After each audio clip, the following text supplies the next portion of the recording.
Hey guys, today I'm going to be making something called sponge toffee. Tami and Andrew really love these crunchy bars that they get in Canada, and I guess they get in England too, I'm not sure. They don't get them around here. We don't have anywhere around here that I've ever seen. So Lana sent us a recipe from Canadian Living that is a duplicate or a reproduction of those bars. It's like a fluffy burnt caramel, almost like a hard caramel. So what you need is 2.5 cups of just granulated sugar, 2/3 of a cup of white corn syrup, and we've got light corn syrup. We're assuming that's the same thing as white. 1/3 of a cup of water, 2 teaspoons of baking soda, and 4 teaspoons of baking soda, and 2 teaspoons of vanilla. And that's all you need. So what we're going to do is you put, it says to at least get a 12 cup or a 3-liter saucepan. We have a 7-quart saucepan. I'm assuming that's going to be big enough. I hope so, because I don't want to clean this oven up if it overflows. So we're hoping it's big enough. Because once you add the baking soda, it's really supposed to expand, but it should be okay. That's the biggest pan I've got, so we'll see. So you're going to add your 2.5 cups of sugar to your pan, and I've got my candy thermometer as well. I'm just going to measure this out real quick first. Just 1.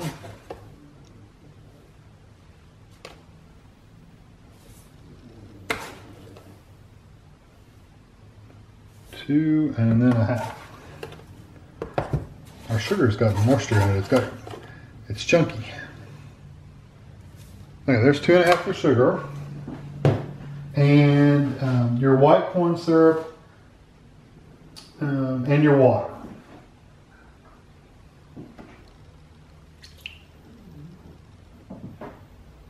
I'm probably going to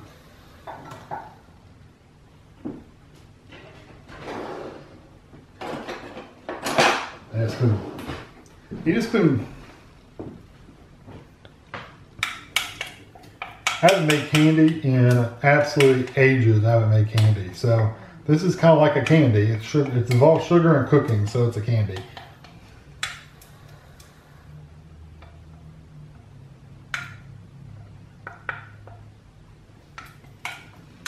Get as much of that out as I can. Okay. I'm definitely going to have to drop my candy thermometer down. But basically what you're going to do is you're going to cook this over medium heat until the sugar dissolves. You bring it to a boil and you let it keep boiling basically without stirring it. Don't stir it up. It says to brush down the sides of the pan occasionally with a pastry brush dipped in cold water. I don't have a pastry brush, so I'm just going to wing it. We'll see how it works. I don't know. And then once that's done, the candy thermometer should reach hard crack stage or about 300 degrees Fahrenheit. And yeah, and then remove it from heat. And then it says basically add your vanilla, stir that in, and then add your baking soda. And they said it will bubble and sputter, so it's going to really rise. It's going to bubble up like a volcano. I did want to mention, go ahead and get your 13x9 cookie pan or cake pan.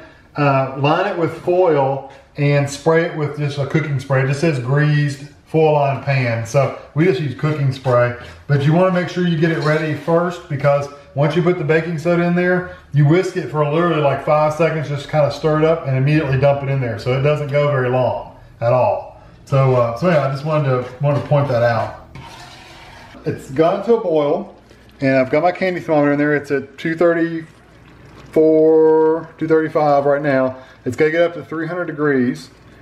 So once it gets off, I'm gonna move it over, and we're gonna add the people on the line that did this video, did the recipe, were saying that if you add the baking soda and you whisk it in really quick and then you add the vanilla, it falls flat. So what I'm gonna do is, some other people were saying add your vanilla first, stir it in, and then add your baking soda, and it would be fine. So, or add the vanilla and then the baking soda and do it, whisk it in, and it would be fine. So that's what I'm going to do. I'm going to do the vanilla first, then do the baking soda, and it should be okay. So I'm just waiting until it hits 300 degrees.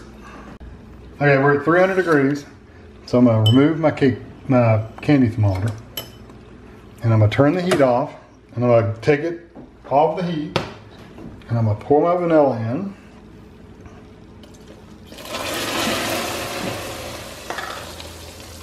And now with baking soda, and this is where it says avert your eyes.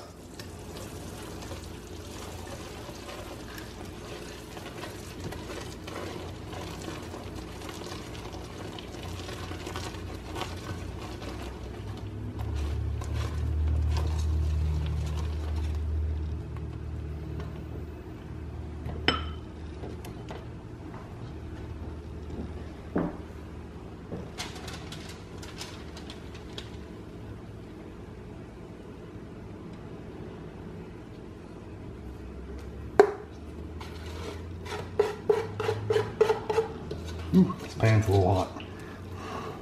Should have gotten you an oven mitt, huh? Should have. You want me to get you one? No, I'm almost done now. Well, that didn't bubble up as much as I thought it was going to. That looks really good though and thick. Some people online said that theirs went flat. Was it after it had set for a while? I don't think so. I think that would have been, I think you would know. Okay. It didn't fuzz up. I don't know. Okay, so now what do we do? So it has to set and cool for 2 hours. So we're just going to literally, that was a bad noise. We're going to literally sit that right there and we're just going to let it ride right there. And then come back. And then we'll come back. This is what it looks like when it sits and it comes right out. You can tell it's very hard.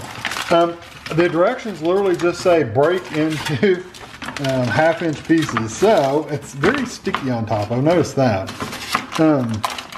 But it's not sticky on the bottom. So I'm hoping I can get this all without ripping it.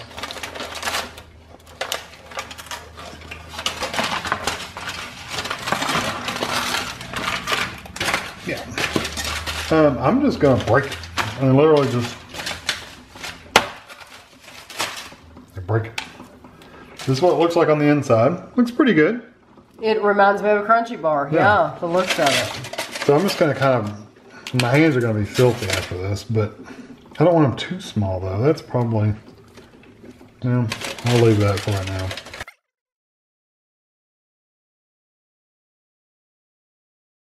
Okay, now we get to try a piece. Oh, one of the edge pieces really.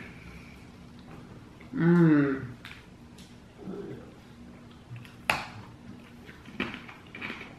That is so good. It literally melts in your mouth. Except for that top piece, it sticks in your teeth. Mmm. It's got a good, like a burnt sugar flavor. Mm-hmm. But that's literally the whole flavor. Mm-hmm. Well, like the Crunchie candy bar, you're getting that milk chocolate outside. And we were gonna dip this in chocolate, but Kind of changed our mind. yeah, we didn't feel like we could do it as well with what we had. So we just decided not to. Does a Crunchie bar get stuck in your teeth like that? Like this does? No. No, it doesn't. So you're better off buying the Crunchie bar. Now this is really good. I like it a lot. But, well, the Crunchie bar, you're eating smaller bites too with the milk chocolate. Right. I don't know. I think these are really huge pieces. I mean, normally, look at that. Normally you wouldn't get a piece that big and just stick in your mouth. It needs to be smaller. But it is delicious. And the pieces that, with just that middle section, really do melt in your mouth. They're very, very good. They're better. Yeah. It's that thick, yeah, the thick part is the part I think it's that the bottom. It's what gets stuck in your teeth. Right, all gets stuck in your teeth. And I don't know how you could do, I don't know how you could not have that because you're going to have a crust on it no matter what you do. So it's a good recipe. Mm-hmm. I don't think I'd make it again. I probably wouldn't make it again just because I like the Crunchie candy bar. I mean, I like the flavor of this a lot, but you're going to have to get rid of so much of it because of that coating, that thick coating. You don't want all that stuck in your teeth, believe me, because you'll pull a tooth out. Yeah. But it was a very good recipe and it worked. And if you try to make it at home, I would refer to that recipe because you know, it worked for us. It's just that if we can get a hold of the crunchy candy bar, we would rather have that. So hopefully you enjoyed this, and thanks for watching.